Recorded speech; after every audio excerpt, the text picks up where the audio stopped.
My name is Emily, and for most of my life I believed I was one of the lucky ones. I grew up in a small town, married my college sweetheart, and had the kind of best friend that most people only dream about.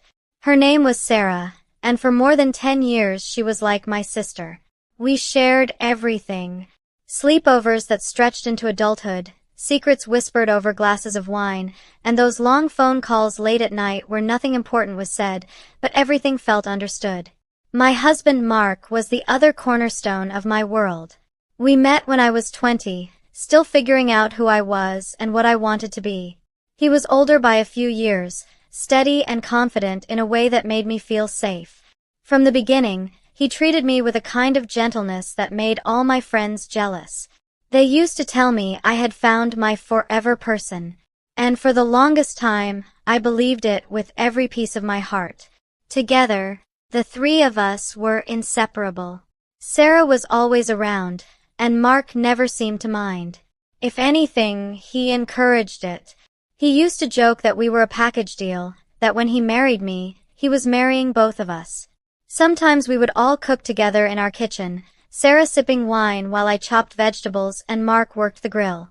We went on weekend trips as a trio, laughed until our stomachs hurt, and celebrated every holiday like we were our own little family. Looking back now, I see the cracks that were already forming, the small things that should have made me pause. The way Sarah sometimes lingered too long when she hugged Mark. The way his eyes would flick toward her when he thought I wasn't watching. The little inside jokes they shared, the ones I wasn't part of. At the time, I brushed it all away. I trusted them. I loved them. And love makes you blind in the most dangerous ways. Last year, my company offered me a promotion that required more travel. It was a big step up, something I had worked years for, and Mark was incredibly supportive. He told me he was proud, that he would handle things at home while I was away. Sarah, too, cheered me on, insisting she'd be there to keep me grounded whenever I needed her. I felt lucky, so lucky, to have a husband and a best friend who stood so firmly in my corner. My first few trips were uneventful. I would pack my bags, kiss Mark goodbye, and text Sarah from the airport. She always asked where I was flying, what hotel I was staying in, what meetings I had. It felt like she wanted to live it with me, and I found comfort in knowing she was so invested in my life. Mark would check in at night, sometimes with a quick video call while he lounged on the couch. Everything seemed normal. Everything seemed perfect. Then came the trip that changed everything. It was supposed to be a 4-day conference in Chicago. Meetings, networking dinners, the usual routine. I kissed Mark goodbye at the door that morning, his arms warm around me, his voice telling me to go knock 'em dead. Sarah had texted me an hour later, asking if I'd landed safely. By all accounts, it was just another business trip. But on the third day, something unexpected happened. One of my meetings was canceled, which meant I could wrap things up earlier than planned. Instead of flying home on Sunday evening, I was able to catch a Saturday night flight. I was giddy about the surprise. I pictured the look on Mark's face when I walked through the door, maybe catching him in his sweatpants eating cereal on the couch. I imagined Sarah coming over later, the three of us laughing at how I couldn't stay away even for a few more hours. The flight home was short, just over an hour, but it felt like forever. I kept picturing my house, my bed, my husband's arms. I didn't tell anyone I was coming. I wanted the moment to be special. I wanted to remind Mark how much I loved him, how even when I was away chasing my career, my heart was always with him. I pulled into our driveway just after 9. The house was dark except for the soft glow of the living room lamp. Mark's car was in the driveway. Relief washed over me. He was home.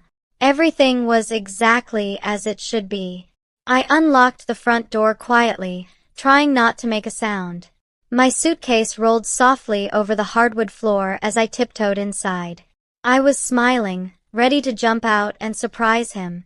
That was the last moment of my life that felt normal. What I saw next shattered me in ways I still can't fully describe. When I stood frozen in that doorway, suitcase still at my side, it felt like the air had been sucked out of the room. I couldn't breathe. I couldn't think. All I could do was stare at the sight in front of me. Mark was sitting on the couch, his shirt half unbuttoned, his hair mussed in a way I had never seen before. And next to him, curled up far too close, was Sarah. Her hand rested on his chest like it belonged there, like it had always belonged there. They were laughing, whispering, looking at each other with a softness that was supposed to be mine. I didn't move. I couldn't. My heart was pounding so hard I thought it might break through my ribcage. For a second, I actually wondered if I was dreaming, if I had fallen asleep on the plane and my mind was torturing me with some twisted nightmare. But then Sarah leaned forward and kissed him. Slowly, intimately, as if she had every right. I dropped my suitcase. The sound made them both jerk their heads toward me. The room went silent. Mark's eyes widened, his face draining of color. Sarah's hand slipped from his chest like it had been burned. For a moment, no one spoke. It was just the three of us in the most suffocating silence I had ever known. Emily, Mark finally stammered, standing too quickly, knocking over the glass of wine on the coffee table. I thought you weren't coming home until tomorrow. His voice sounded far away, like it was traveling through water. I looked at Sarah, my best friend, the woman I trusted more than anyone. She opened her mouth, closed it again, then gave me the weakest excuse for a smile. It's not what it looks like, she whispered. That sentence, that cliché, pathetic sentence, the kind of thing you hear in movies when someone's been caught in the act. My stomach turned. I wanted to scream. I wanted to throw something, but instead I just stood there, frozen in place, my whole body numb. I felt like I was outside of myself, watching this scene play out with strangers. Because surely, the people in front of me weren't my husband and my best friend. Surely the people I loved most in the world couldn't have done this to me. I don't remember leaving the house. I don't remember grabbing my suitcase or walking back to the car. All I know is that I was suddenly driving with tears streaming down my face, headlights blurring in the darkness. My phone buzzed over and over, Mark's name lighting up the screen, then Sarah's. I ignored them all. My hands gripped the wheel so tightly I could barely feel my fingers. That night, I checked into a cheap motel on the edge of town. The kind of place with buzzing neon lights and a bed that smelled faintly of cigarettes.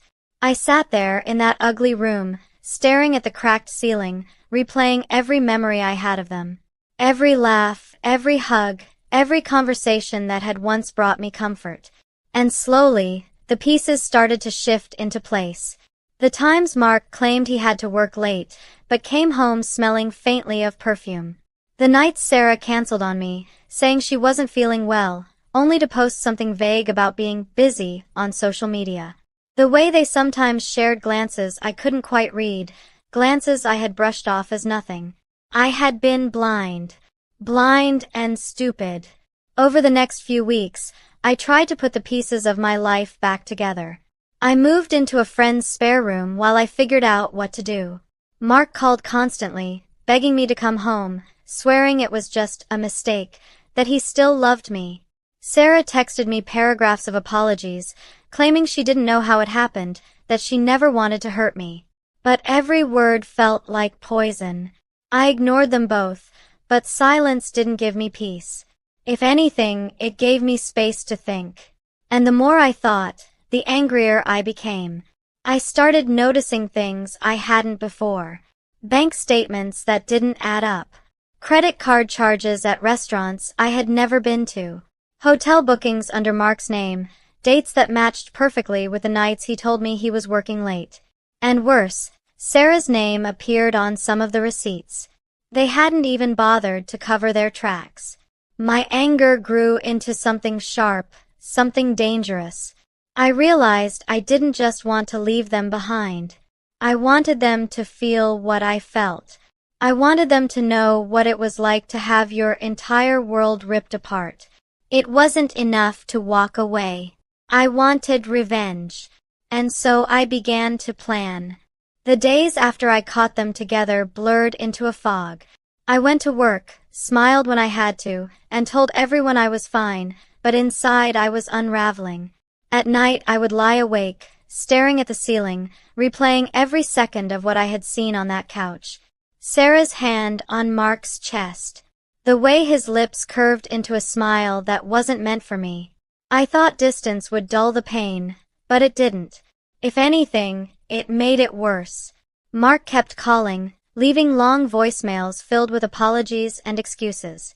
He said it had only happened once. He said it wasn't serious. He said I was the love of his life and he couldn't imagine a world without me. Sarah, too, tried to reach me. She texted every day, her messages a pathetic carousel of guilt and self-pity. I never meant to hurt you. It just happened. Please don't hate me, Emily. You're my best friend. Best friend. Those two words cut deeper than any knife. For a while, I ignored them both. I told myself I didn't need answers. But the truth was, I couldn't move on without facing them. I needed to look them in the eye and hear it for myself. I needed to see if they would admit what they had done. So after 3 weeks of silence, I decided to go back. It was a Friday evening when I drove up to the house that used to be mine. The sky was painted in streaks of orange and pink, the air warm with the promise of summer. From the outside, everything looked the same. The same garden Sarah had helped me plant. The same porch where Mark and I used to sit with our morning coffee. But inside, I knew everything had changed.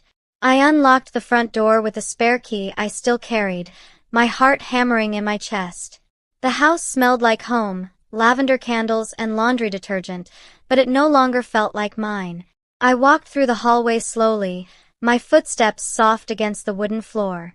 When I reached the living room, I froze. Mark was there, sitting on the couch, just like the night I had caught them. But this time he wasn't with Sarah. He was alone, his face pale and tired, as if the weight of the world had been pressing down on him. "Emily," he breathed, standing quickly. Relief flashed across his face like he had been waiting for this moment. "You came back. Thank God." I didn't answer. I just stood there, arms folded across my chest, staring at him. He crossed the room, reaching for me, but I stepped back before his hand could touch mine. "Don't," I said, my voice sharper than I intended. He froze, his arm dropping to his side. For a moment, the only sound was the ticking of the clock on the wall. "Emily, please," he said softly. "I made a mistake. A stupid, unforgivable mistake. But it didn't mean anything.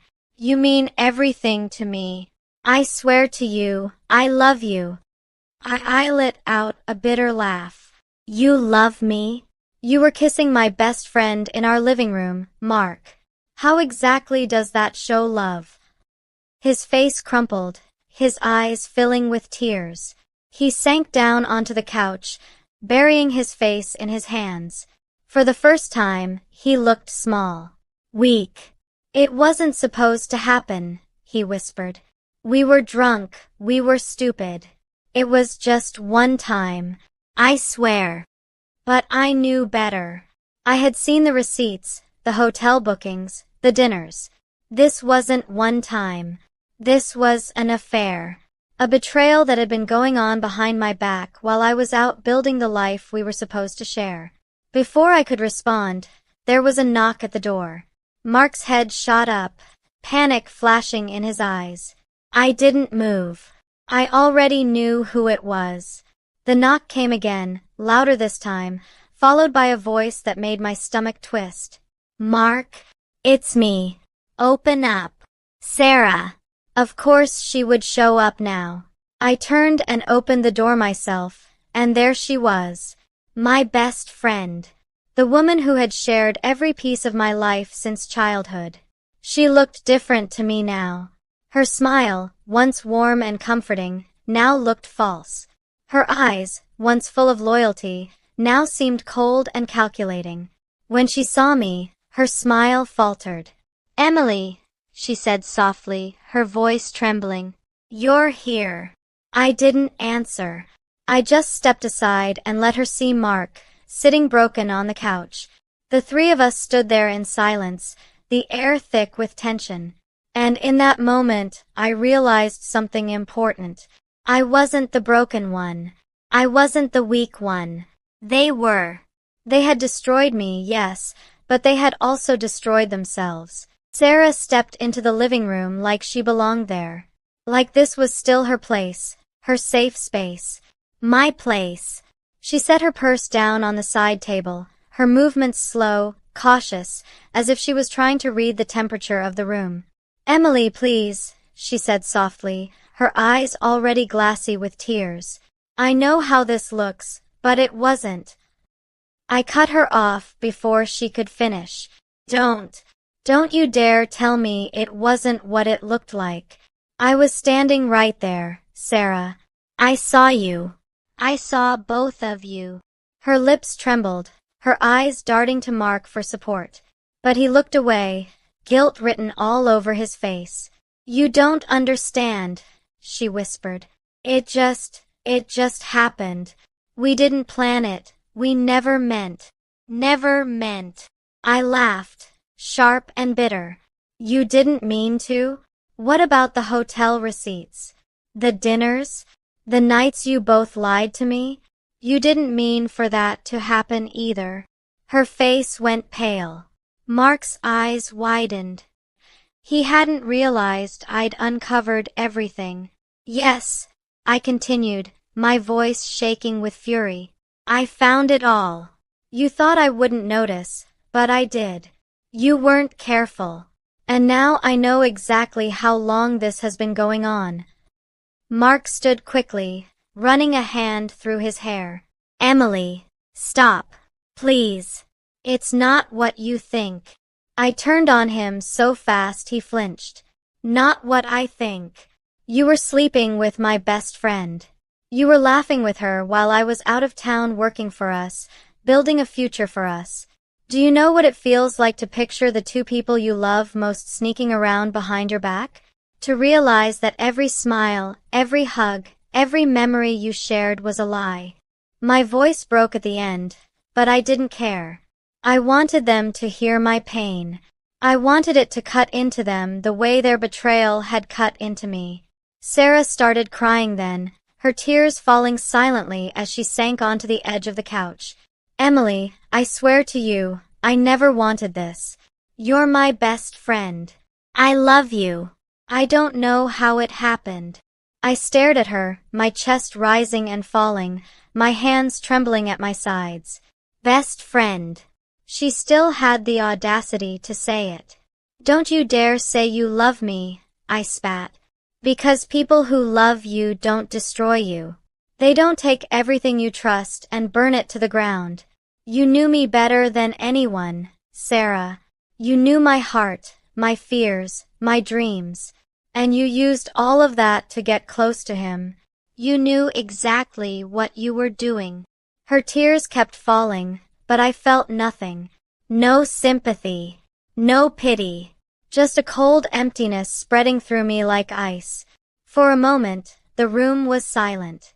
Only the sound of Sarah's quiet sobs filled the space. Then Mark spoke again, his voice cracking. "Emily, please, don't end this over one mistake. You're my wife. We can get through this. We can fix it. I'll do anything. Counseling, therapy, whatever it takes. Just, please don't leave me." I looked at him and felt nothing but disgust. He wanted forgiveness, but forgiveness was impossible. "I didn't end this," I said quietly. "You did. Both of you." Mark's face crumpled. Sarah buried her face in her hands, and I stood there, oddly calm now, like the storm inside me had passed. But it wasn't peace. It was something colder. It was resolve. That night, I didn't scream. I didn't throw things or beg them to explain. I simply left. I walked out the front door without another word, got into my car, and drove away. But as I drove, a new thought began to take shape. They thought they had gotten away with it. They thought the worst thing that could happen was me walking away, leaving them free to be together. But they were wrong. I wasn't going to let them ride off into the sunset after shattering my life. No, they were going to feel the same humiliation, the same heartbreak, the same emptiness they had forced on me. Revenge wasn't just a thought anymore. It was a promise, and I never broke my promises. The days that followed were quiet, almost eerily so. I stopped answering calls altogether. Mark's desperate voicemails piled up. Sarah's texts kept coming, filled with guilt and apologies that meant nothing. I didn't block them. Not yet. I wanted them to keep talking, to keep pouring their words into my phone, thinking there was still a chance. Because while they were busy drowning in guilt, I was busy planning. At first, the idea of revenge felt abstract. A fleeting fantasy that crossed my mind in the silence of the night. But the more I thought about it, the more it took shape. Every memory of their laughter, every lie they had told me, fed the fire inside. And I realized something. The most painful revenge wasn't loud or violent. It wasn't screaming in their faces or trashing their lives in one dramatic gesture. No. True revenge was patient, calculated. It was letting them believe they had everything, right before pulling it all out from under them. I began with information. While Mark and Sarah thought I was gone for good, I quietly slipped back into the house when I knew he would be at work. Years of being a wife meant I knew every password, every hiding place, every file. I copied financial records, bank statements, credit card bills. I went through his emails, his work files, his investments. I discovered accounts he never told me about, side projects he thought he had hidden. He had built a financial cushion, probably preparing for the day he thought he'd replace me with her. That knowledge became my weapon. Sarah, too, wasn't as careful as she believed. Her social media was a goldmine. Late-night selfies, pictures of wine glasses, captions about being with someone special that now made me sick. She had left breadcrumbs everywhere. Screenshots went into a hidden folder on my phone. Every like, every comment, every timestamp. Proof of her betrayal, wrapped in her own words. But revenge couldn't just be private.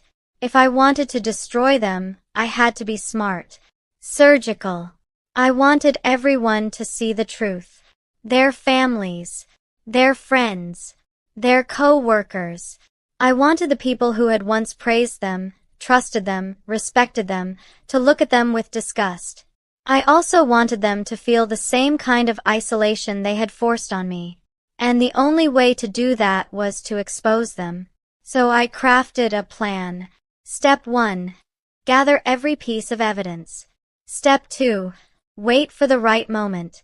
Step 3. Strike in a way that left no room for denial, no chance for escape. And as fate would have it, the perfect opportunity presented itself. Mark's birthday was coming up. Every year, Sarah and I had planned his parties together. A big dinner, all his friends, all his family, a night of laughter and celebration. This year, Sarah had already texted me weeks ago asking if I wanted to help plan again. At the time, I ignored it, too heartbroken to even think about it. But now I saw it for what it was. A stage. The perfect stage. I responded to her text for the first time in weeks, playing it cool. Of course, I wrote. It wouldn't be right if I didn't help plan it. Her relief came instantly.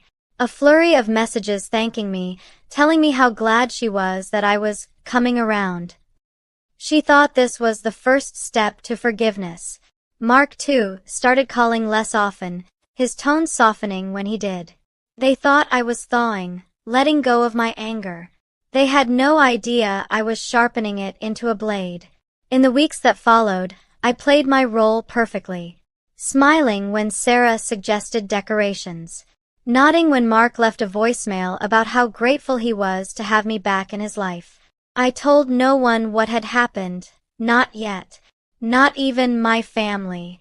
I let them think everything was normal. Because when the truth came out, it needed to hit like an earthquake.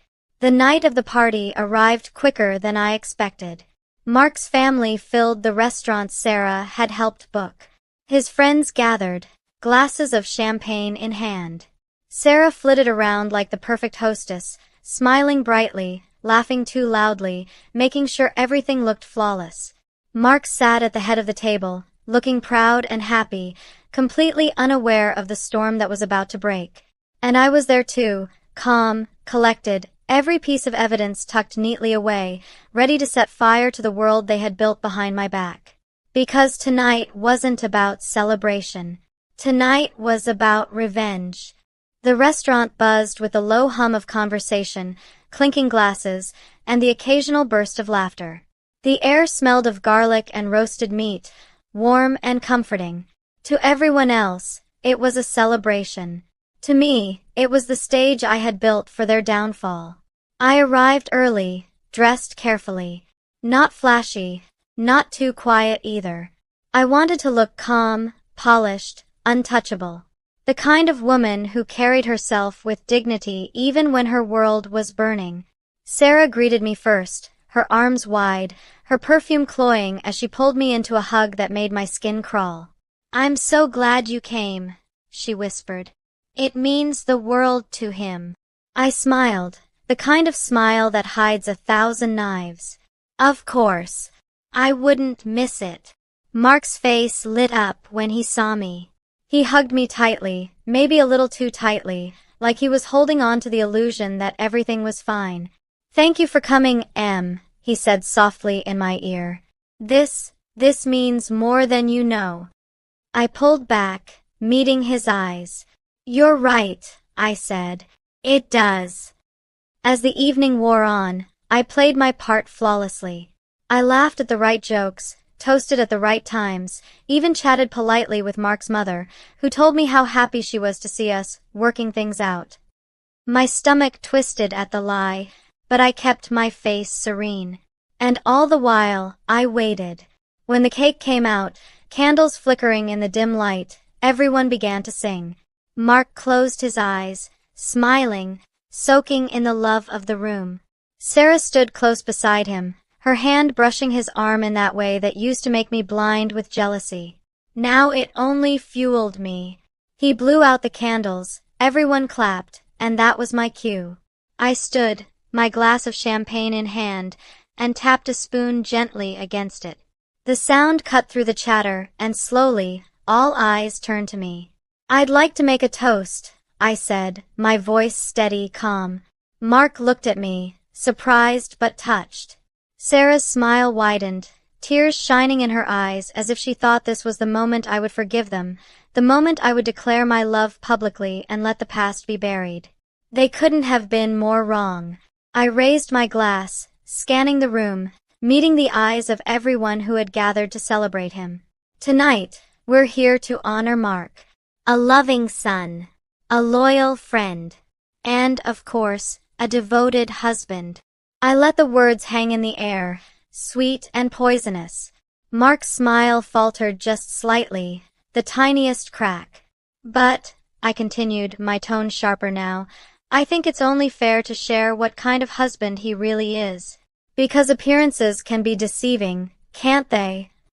The room shifted. Confused murmurs rippled through the crowd. Mark's face drained of color. Sarah's smile froze, her fingers twitching nervously at her side. I pulled out my phone and opened the folder I had carefully prepared. Receipts, screenshots, pictures. One by one, I held them up for the room to see, my voice steady as I narrated. "Here's the hotel booking under his name. And here's the dinner receipt, 2 entrees, 2 glasses of wine. Funny, since I was out of town that night.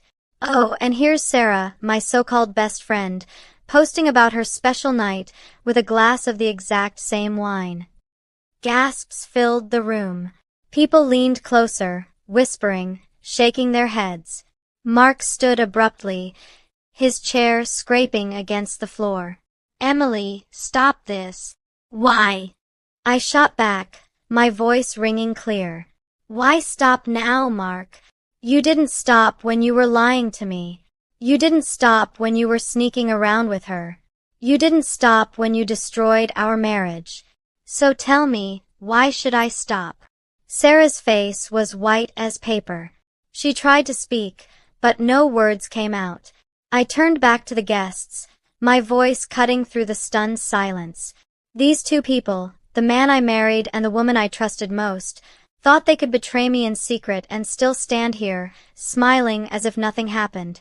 But now you all know the truth. The truth they worked so hard to hide. Mark's mother covered her mouth, tears welling in her eyes. His friends exchanged horrified glances. Sarah's brother stood, his face twisted with disgust. Mark reached for me, desperate, his voice shaking. "Emily, please, we can talk about this later." "Not here. Not like this."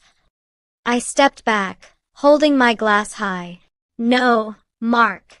Exactly like this. Because I was humiliated in silence. I was broken in private. And now it's your turn." I drained the champagne in one long sip and set the glass down with a soft clink. "Happy birthday, darling." The room erupted. Not in applause, but in chaos. Voices clashed, accusations flew, and Mark stood frozen in the center of it all, exposed for what he truly was. Sarah fled the room in tears, chased by whispers and stares. And I walked out with my head held high. For the first time in weeks, I felt free. The night of Mark's birthday became the kind of story people whispered about for months. By the next morning, word had spread like wildfire. Mark's family, his co-workers, even casual acquaintances knew what had happened.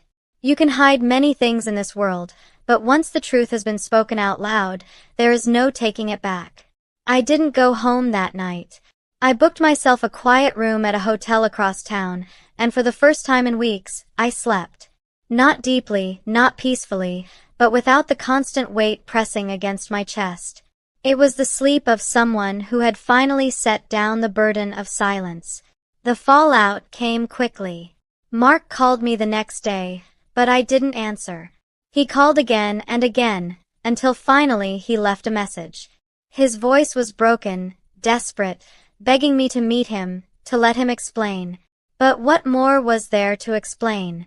He had been exposed, and the image he had built of himself, perfect husband, devoted man, was gone. From friends I still trusted, I heard that his company wasn't pleased about the scandal.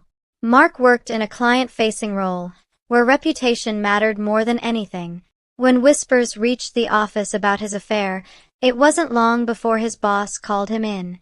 He wasn't fired outright, but he was asked to step down gracefully, which was just a polite way of saying he'd been forced out. Sarah didn't fare much better. Her family was furious, especially her brother, who had been there that night. They stopped speaking to her for a while. Mutual friends distanced themselves, too, because betrayal has a way of tainting everything it touches.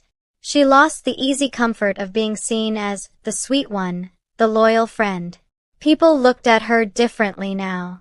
With suspicion, with pity, with judgment. And me. I started over.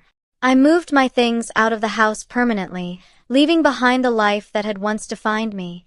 At first it was terrifying. Standing in my own apartment, boxes stacked high, the silence loud and unfamiliar. But slowly, I found myself breathing easier. The air felt lighter when it wasn't poisoned with lies. I reconnected with friends I hadn't seen in years, people I had let drift away while I'd been so wrapped up in Mark and Sarah. To my surprise, they welcomed me back with open arms, no questions asked. I threw myself into my work, not because I wanted to escape, but because for the first time, I was building something purely for myself. Of course, there were nights when the pain returned. Nights when I'd sit alone and wonder how two people I loved so deeply could have betrayed me so completely. But those nights became less frequent. The wounds turned into scars, and scars remind you of pain, but they also remind you of survival. One evening, a few months later, I bumped into Sarah by accident at the grocery store. She looked tired, worn down. When our eyes met, she froze, her face paling as if she'd seen a ghost. For a moment, neither of us spoke. Then, in the softest voice, she said, "Emily, I'm sorry. For everything." I studied her for a long moment. The old me would have cried, would have searched her face for the truth, for some scrap of the friend I once knew. But now, I only felt distance. "I know," I said finally. My voice was calm, steady. "But sorry doesn't fix what's broken." And then I walked away. As for Mark, he tried for months to win me back. Letters, gifts, voicemails filled with promises he couldn't keep. But eventually, even he gave up. Last I heard, he had moved to another city, starting over where fewer people knew his story. The irony wasn't lost on me. They thought I would be the one left broken, the one who couldn't move on. But in the end, they were the ones left with ashes, and I was the one who rose from them. Revenge didn't erase the betrayal. It didn't give me back the years I'd lost. But it gave me something else. Closure. Control. The power to decide the ending to my own story. And as I closed the door to that chapter of my life, I realized something important. Sometimes, the best revenge isn't just exposing the ones who hurt you. Sometimes, the best revenge is living well without them.